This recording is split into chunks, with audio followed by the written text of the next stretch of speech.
Alhamdulillah вассалату вассаламу аля расулилlah.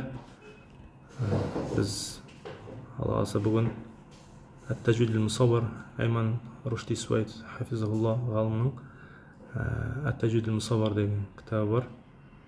Қазақша көрнекі тәжвид деп аударылды. Еркінбек Шоқай ұстазымыз. Жалпы сол кітаптың ішінде 7 әлиф деген тақырып келеді. Әл-әлифату сәбә. 7 әлиф.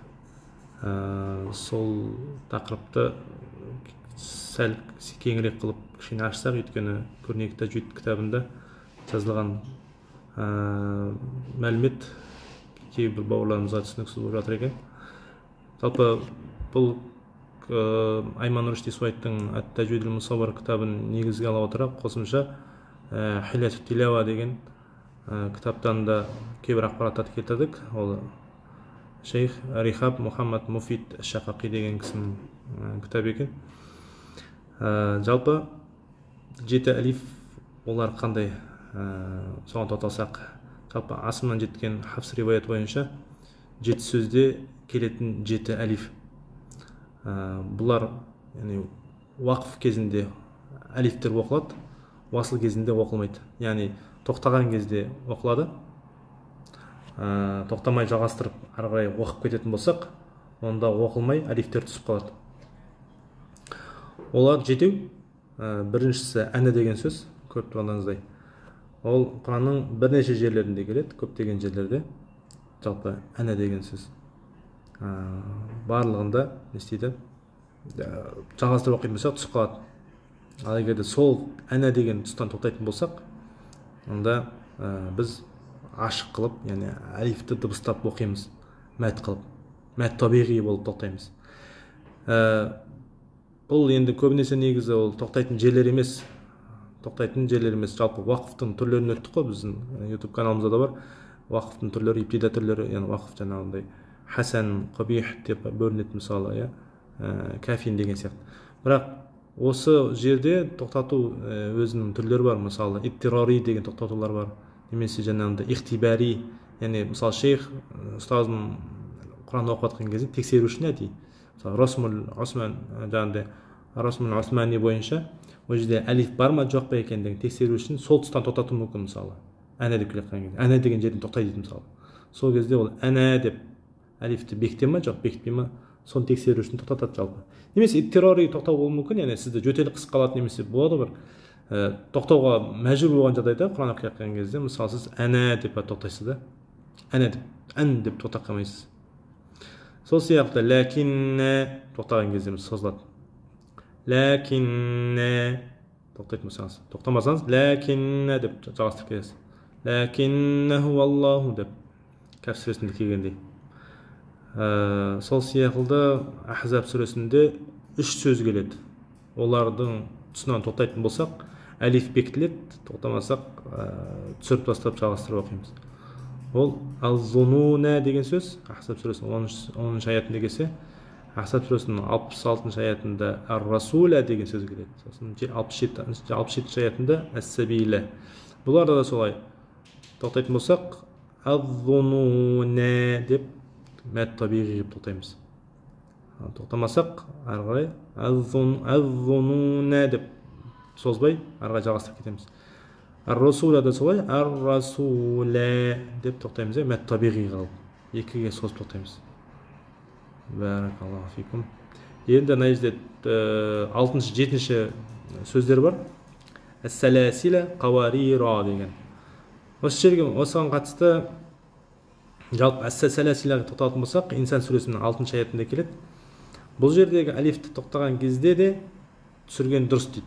Жалпы Айман Рушди Суайт солай берген да, жалпы негізі әлифті тоқтаған кезде, тоқтамаған кезде әрине біз түсірмейміз. Түсіреміз, ол барлығы бір ауыздан келіскен. Бірақ енді тоқтаған кезде не істейміз деген кезде, тоқтағанда да жалпы түсірген дұрыс дейді Айман Рушди Суайт. Ол кісіде осылайша, яғни сәләсил деп тоқтайсыз дейді. Тоқтайсыз дейді, яғни тоқтаған кезде де, жалғастырған кезде де түсет дейді. Кісінің көзқарасы бойынша. Бір әріпті бір уақытта екі түрлі тамамен белгілеу мүмкін болмағандықтан, яғни бұның екі түрлі вариант бар, көрдіңіз бе? Тоқтаған кезде бұл жаңағындай жаңа айттық қой. Бұл неге сәләсиләні неге біз екі түрлі оқимыз деп тұрмыз? Өйткені қараңыз, бұл жерде қарасаңыз сәләсиләде үстінде әлифтің үстінде қойылған белгі таңба домалақ, сопақша емес, домалақ белгі. Не үшін қойған? Өйткені бұл жерде сукун қылып тоқтауға болады. Сонымен қатар мәт қылып созып та тоқтауға болады. Яғни әлифті бекітуге болады тоқтау кезінде. Әлифті бекітіп мәт қылып созсаңыз болады, немесе бекітпей түсіп тастасаңыз да болады. Мысалы, сәләсилә деп тоқтасаңыз да болады. Жалпы біз оған қазір тоқталамыз. Немесе сәләсил деп тоқтасаңыз болады. Яғни екі түрлі айтқанда таңба болғандықтан үстінде екі таңба қоюға болатындықтан, енді екеуін бір уақытта қоя алмаймыз ғой, оны сукун не сукунсыз болатындығын, әлифтің түсетін немесе түспейтіндігін көрсете алмаймыз бір уақытта. Сол себепті дейді ғұламалар ол сөздің үстіне дөңгелек сукун қойған. Дөңгелек сукун қойған. Яғни әлифтің асыл жалғастырған жағдайда тоқтағанда да түсірілетінін көрсету үшін дейді. Бұл жерде жалпы негізі осылай айтып тұр. Бірақ ал тоқтап оқығанда әлифті бекітіп оқудың жолдарын Құранның соңындағы ескертпелерде атап өткен дейді. Жалпы Құранның мұсхафтың соңғы жақтарында яғни аламатур уақф деген нәрселер келеді, иә. Сол жерде осы сәләсилә дегендегі тоқталады дейді. Сол жерден де көрсеңіз болады деп жатыр. Яғни оның бекітіп, әлифті бекітіп оқудың да жолдары бар деп жатыр. Жалпы қысқаша айтқанда, Айман Рушди Суайт хафизахулланың айту бойынша әлифті тоқтаған кезде де осы жерде сәләсилә дегенде тоқтағанда да түсіресіз дейді. Бірақ мысалы жаңа айтып өттік қой, Хилят Тилава деген кітаптарда ол жерде Хафс риуаяты бойынша сәләсилә сөзін жалғастырып оқығанда Хафс риуаяты бойынша сол сөздегі әлиф оқылмай түсіріледі, ол белгілі. Ал енді дейді, сол сөздің тұсынан тоқтаған кезде сәләсиләнің ол жерде әлифті түсіріп оқымауға болады дейді. Яғни түсіріп оқымай кетуге болады әлифті. Яғни қалай? Сәләсил деп оқысаңыз болады, немесе сәләсилә деп бекітіп оқуға да болады әлифті. Яғни мәт табиғи қылып оқисыз мына жерде. Мәт табиғи. Түсінікті ғой? Ана жерде әлифті түсіріп тастайсыз. Сонда қалай оқылады? Сәләсил болады, жаңағында бағана айтқандай. Сәләсил деп сукунмен тоқталады.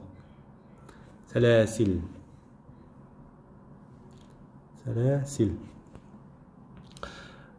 Түсінікті, бұл жалпы біздің риуаятта осындай бар екен. Сондықтан екі түрлі көзқарас болған себепті бұл жерде әлифтің үстіне осындай домалақ белгі қойған деп тәпсірлесек болады. Енді қараңыз. Енді мәселе Инсан сүресіне келетін болсақ. Инсан сүресінің біз айттық, Инсан сүресінің 15-ші аяты жоғарыда келген. Қарасаңыз, 15-ші аят деп тұр. Көп кісілер шатысады. Қауарира деген кезде, яғни тоқтамай оқыған жағдайда ол түсіріледі ғой барлығы. Жеті әлифтің барлығы түсіріледі. Бірақ тоқтап оқыған кезде бұл жерде әлиф бекітіледі, яғни әлиф оқылады. Қауарира деп 15-ші аятта. Ана жерде ескертпе ретінде 2 деп бұл жерде 16-ші аятта айтып тұр. Сондықтан шатыспау керек. Инсан сөзінің 16-ші аятында, яғни сол 15-ші аяттан кейін келген сөзде қайтадан қауарира сөз қайталанады. Бірақ бұл жерде қауарирада не істеледі? Бұл жерде тоқтасақ та, не жалғастырып оқысақ та әлиф түсіріледі. Мүлдем оқылмайды. Яғни қауарир деп тоқтасақ та болады, немесе қауарира деп жалғастырып кетсек те ра не істелмейді, әлиф бекітілмейді. Әлифсіз оқылады айтқанда. Қандай жағдайда болмасын. Сондықтан бұл жерде қауарира деген қандай жағдайда болсын әлиф оқылмайтындығын білдіру үшін беріп қойған дейді. Домалақ белгі әлифті. Дәл сол сияқылды мына жерде сәләсиләнде неге мынандай белгі қойған? Өйткені домалақ қылып тоқтасаңыз да тоқтамасаңыз да оқылмайды деген жалпы. Сол үшін қойған деп жатыр да Айман Рушди Суайт. Ондай да көзқарас бар. Бірақ жаңа айтып өткендей, негізгі басым ой ол сәләсиләде тоқтаған кезде де оны жанагы алифти бекітсек болады. Сәләсилә деп тоқтасақ та болады. Сәләсил деп тоқтасақ тоқтауға да болады. Сәләсилә деп тоқтасақ та болады. Жалпы түсінікті ғой. Мына жерде қаварира деген кезде мыналарды көріңіз. Сопақша бұларда. Үстіне тұрған алифтің үстіне тұрған сукундар сопақша күйінде. Бұлар деген тоқтамай оқыған жағдайда бұл алиф бекітілмейді, мүлдем түсіп қалады деген сөз. Ал тоқтаған жағдайда міндетті түрде оқимыз бұл алифті. Міндетті түрде. Басқа вариант жоқ. Тоқтаған күннің өзінде де оқылмай қалады ау деген нұсқа жоқ ондай. Міндетті түрде алиф оқылады. Сол себепті сопақша домалақ белгісі қойған. Ал мына жерлерде сәләсилә мен сәләсилә деген бұл жерде алиф. Сосын мына жерде қаварира емес, Инсан сүресінің 15-ші аятындағы 16-ші аятында келген қаварирада және де сәләсилә сөздерінің соңғы алифінің үстіне мынандай топ-домалақ белгі қойған. Топ-домалақ сукун белгісін қойған. Сопақша емес. Бұл деген не? Жаңа айтқандай, тоқтамай оқысақ та, тоқтап оқысақ та алифтің түсірілетінін білдіру үшін. Қаварирада міндетті түрде тоқтасақ та, тоқтамасақ та түсіреміз. Ал сәләсиләге келетін болсақ, жаңа айтқандай, тоқтамай оқысақ алиф түсіріледі міндетті түрде. Ал бірақ тоқтайтын болсақ, екі түрлі көзқарас бар. Сәләсилә деп тоқтасақ та болады, алифті бекітіп, немесе алифті бекітпей, айтқанда алифті түсіріп тастап та тоқтасақ болады. Сәләсил деп. Сол себепті оның үстіне топ-домалақ белгі сукун қойған. Мен сол нәрсені ескертіп мына жерде жазып қойдық. Яғни Инсан сүресінің 15-ші аятта қаварира деп келген сөзбен шатыстырмау керек. Бұл жерде 16-ші аяттағы қаварираны. Бұл жердегі сөздің тұсынан тоқтасақ, яғни 15-ші аяттағы қаварира сөзінің тұсынан тоқтайтын болсақ, алиф оқылады. Көрдіңіз бе? Алиф оқылады. Қаварира деп алиф оқылады. Ал тоқтамай жалғастырып оқысақ, қаварираны 15-ші аяттағы, онда алиф оқылмай түсіп қалады. Міне осы нәрсені ескергеніміз дұрыс. Енді бір пайдалы кеңес тағы да айта кететін. Тоқтамай жалғастырып оқығанда алиф түсіп, тоқтағанда түспей бекітіліп оқылатынын білдіру үшін, көрдіңіз бе? Осындай сопақша белгі қойған. Ғалымдар алифтің төбесіне ортасы ашық сопақша домалақ белгі қойды дейді. Бұндай белгі қандай алифтердің үстіне қойған? Тоқтамай жалғастырып оқитын болсаңыз, яғни уасыл күйінде оқысаңыз, уасыл, алиф түседі. Көрдіңіз бе? Тухзафул алиф уаслан дейді. Яғни уасыл күйінде жалғастырып оқыған кезде алиф түседі. Тәсбуту уақфан. Ал тоқтаған кезде, ол кезде алиф бекітіледі. Көрдіңіз бе? Ал тоқтайтын болсақ міне, онда бекітіледі деген алиф оқылады деген сөз. Солны білдіру үшін сопақша белгі қойған. Ал жаңа айтқандай сопақша емес, мынандай белгі келуі, ол деген тоқтап оқысаңыз да, тоқтамай оқысаңыз да, оны алифті түсіретіндігін білдіру үшін қойылған. Алифтің тоқтасаңыз да, тоқтамасаңыз да түсірілетіндігін білдіру үшін қойылған топ-домалақ белгі. Міне осындай жеті алифке қатысты ақпараттар түсінікті болды деп ойлаймын. Уа ахиру дауана анил хамдулиллахи раббил аламин.